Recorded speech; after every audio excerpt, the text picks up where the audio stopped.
In nature, all that we perceive with our five senses is a result of two fundamental principles. Everything in existence is made of a relationship between vibration and matter. Vibration is a masculine creative force countered by matter, which is a feminine receptive force. Thus begins the principle of duality. We see this duality in ancient myths and philosophies, yet only those philosophies and scriptures that were perverted and raped of the original meaning gave the impression that one polarity was good while the other was evil. The original sages, adepts, and shamans taught that both are necessary, and one would not exist without the other. These two important principles come together to form all things in the universe. This is KYMATICA. Even language, logos, the communication of any and all things in nature, depends upon this principle. Pete Peterson, in his works Cymatics, The Science of the Future, stated that nature shows examples of KYMATICA in everything. This phenomena is found to be one of the prime forces that moves biological evolution along its path.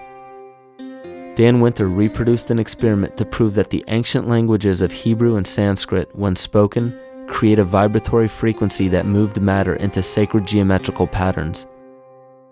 Upon further investigation, Hebrew, Sanskrit, Aramaic, Arabic, and other elder dialects have older roots in a parent language of Gaelic and quite possibly an even earlier origin.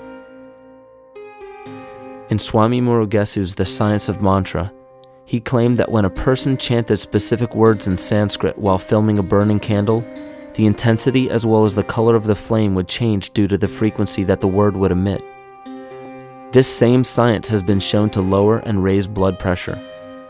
And in his own words, certain sounds can affect their circulation and nervous system. Whatever change such vibrations cause extends to the mind of a person and also to the surrounding atmosphere, causing warmth or coolness. All this can be known by study and shown by practice. This rediscovered knowledge of the science of sound shows that sound is something more than mere vibratory signals. Not only does sound interact with life, but it sustains and develops it. It acts as a conduit of conscious intent between people, societies, and entire civilizations.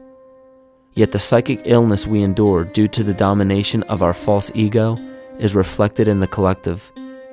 Our psychological schism has shut us off from communicating correctly with our inner self, which is exactly how cancer cells within the body operate. In the collective, we have created a language barrier between humanity and the rest of nature, acting as a global cancer.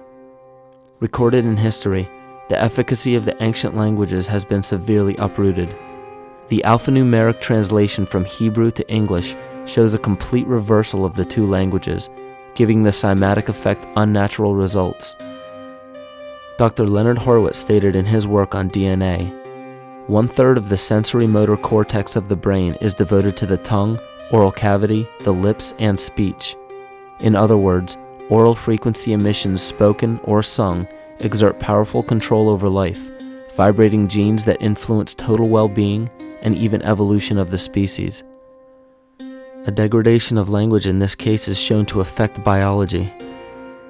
If something as basic and important as language can be degraded and devalued to such a degree, yet never questioned, what else might we be missing? Think of an aspect of your life that dictates the limits of your freedom.